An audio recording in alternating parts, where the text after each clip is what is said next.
All right, so I got another example of when a person spends more time, energy, and effort into doing criminal activity than to actually just do things right. This couple gets arrested in Minnesota after stealing $1 million in Lululemon clothing.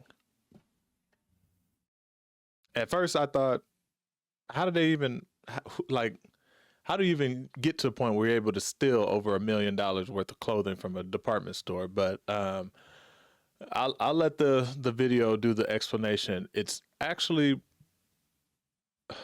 pretty sophisticated in a sense. I'll let the video do the talking. But I just don't understand how people can spend so much time and energy writing out a plan as a straightforward and like thoughtful as this, but can't take that and that same type of energy and go build out a business or some type of service or something and get way more than $1 million in stolen clothes. But y'all let me know what y'all think. All right, it's Ricky Rich for Black Primacy. Please don't forget to like, comment, subscribe, and turn on your notifications. A couple is behind bars after allegedly taking part in a $1 million shoplifting spree at Lululemon stores across the country. 44-year-old Jadion Richards and 45-year-old Akwali Laws Richards were arrested in Roseville. Brittany Urban has a deeper look at the allegations. A duo suspected of shoplifting, swiping $1 million in merchandise from Lululemon stores across the country. Jadion Richards and Akwali Laws Richards, both in their 40s, are from Connecticut, but their shoplifting ring. They look crazy as hell, by the way. So maybe I can understand why they didn't do anything else. They don't. I'll leave it alone. Shoplifting ring hit at least 7 different Lululemon stores in Minnesota across the metro. This criminal complaint outlining the charges shows the last theft was at the Rosedale Center on November 13th. The next day, investigators connected the suspects to the stealing spree while they were at the Woodbury Lululemon, where police arrested them. A search warrant led investigators to 12 suitcases inside a Bloomington hotel room with an estimated $50,000 worth of Lululemon clothing with the tag still attached. Investigators call it a sophisticated scheme to steal items from across the country, then return them in stores on the East Coast to receive the value on a credit or debit card. So how did they do it? These charging documents allege the duo splits up. One person buys a few inexpensive items at the counter, while the other accomplice grabs items and stuffs them in their clothes.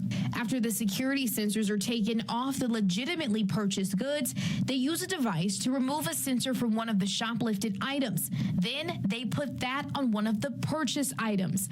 The last step, the whole group walks out of the store. When the alarm goes off, the shoplifters keep walking while one of the suspects goes back to the counter. Then the store employee removes the security tag the thieves reattached.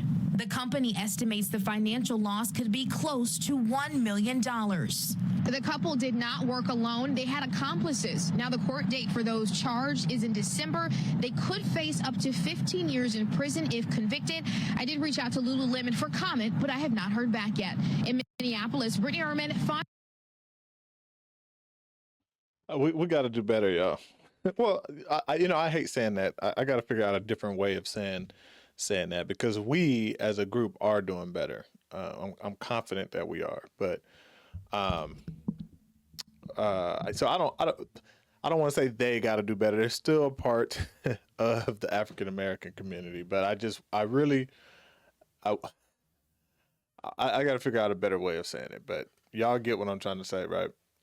As a group, certain sections of us got to do better. I think that's the way to say it. Because this right here, that to me, it's 2024, right? There's all these security, the most security that you've probably ever seen in your life is here these days, right? You got even people just walking around with cameras. You got cameras everywhere. You got all these high tech security options,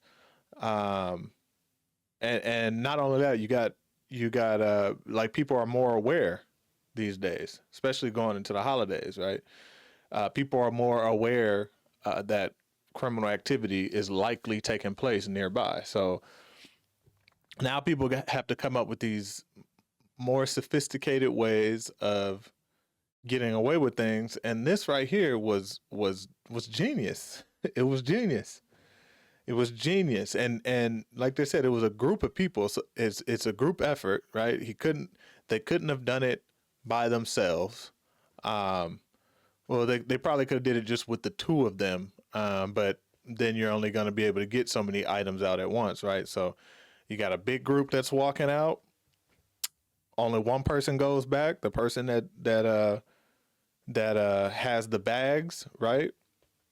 And how many times have you bought something from a store, walked out, and the people didn't they forgot to take off one of the things, one of the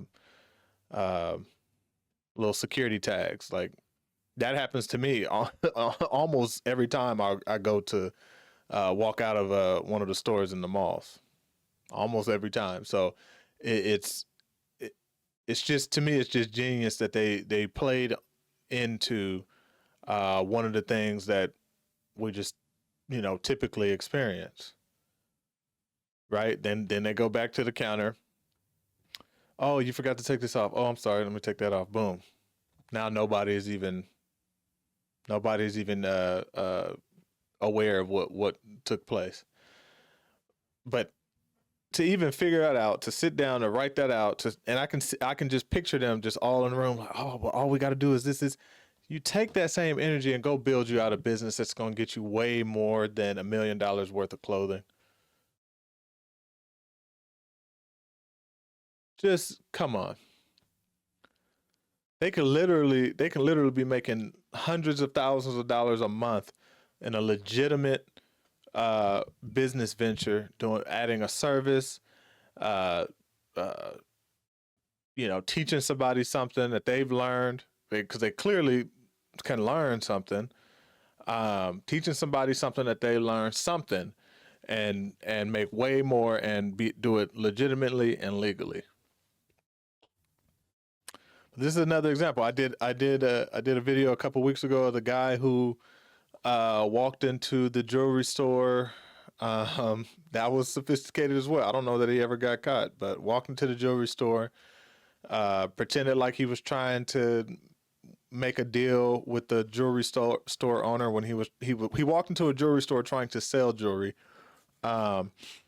They looked at it. They gave him an offer. He declined their offer. He took the bag back and said, "Oh, never mind. I'll go somewhere else." Pretended to walk out the store, but then turned around and said, "Oh, you know what? Never mind. I'll take that offer." And then gave them a bag of fake jewelry and kept the real jewelry, and took the check and got up out of there. Or it was cash. Took the cash and got up out of there. Beat them for, I think it was like $21,000 on the spot, by just simply knowing that they weren't going to check the bag twice because they just had checked it, but he did a little switcheroo, bait and switch. It's like,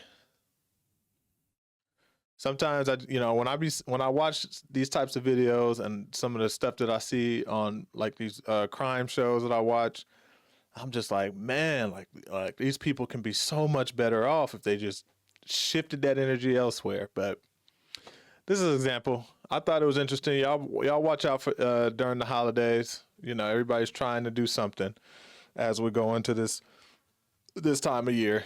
Yeah, this is interesting. But y'all let me know what y'all think. All right, it's Ricky Rich with Black Primacy. Please don't forget to like, comment, subscribe, and turn on your notifications.